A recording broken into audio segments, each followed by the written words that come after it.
That also is a fifth-degree felony. Again, if you're found guilty, you could be incarcerated up to a year, fined up to $2,500 or both.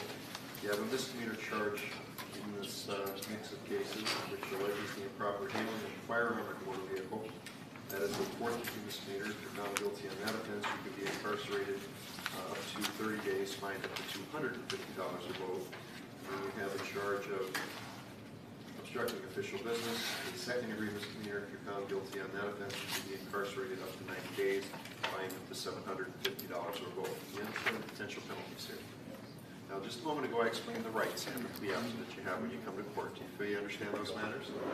Is there anything you'd like to have me re-explain at this time? No? Okay.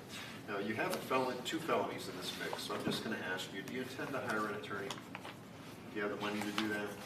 Do you think you'd be able to come up with a $25 fine? If I gave you 5 days to do that, would you be able to do it within 5 days?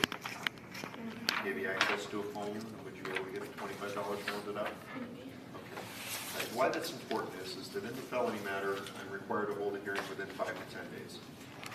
If you've not made application for an attorney on the day of the hearing, there's no attorney here. And if you haven't posted bond, you're going to end up being returned to the jail. So I want you to have an attorney here so that hearing can go forward as scheduled, and you'll have the benefit of an attorney's advice.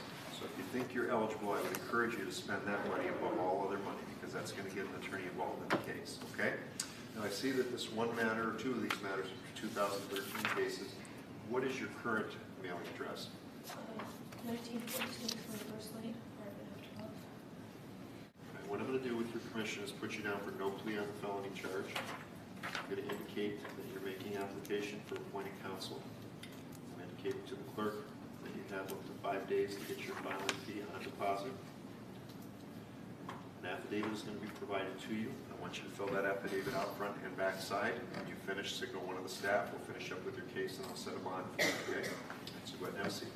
I'm going to mark you down for no plea at all on felony. That'll preserve all your options till you have a chance to meet with your attorney. And for the same reason that the 2 misdemeanor cases, I'll put you down for not guilty pleas again, if that's okay.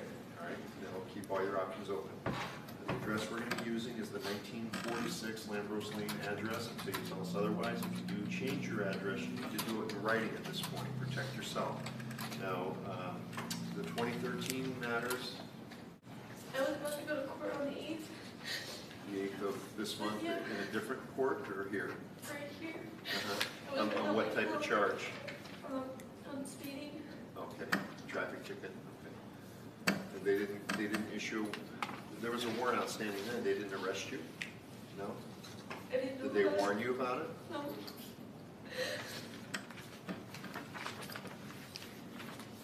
The other case is a obstructing charge. That's for November. This case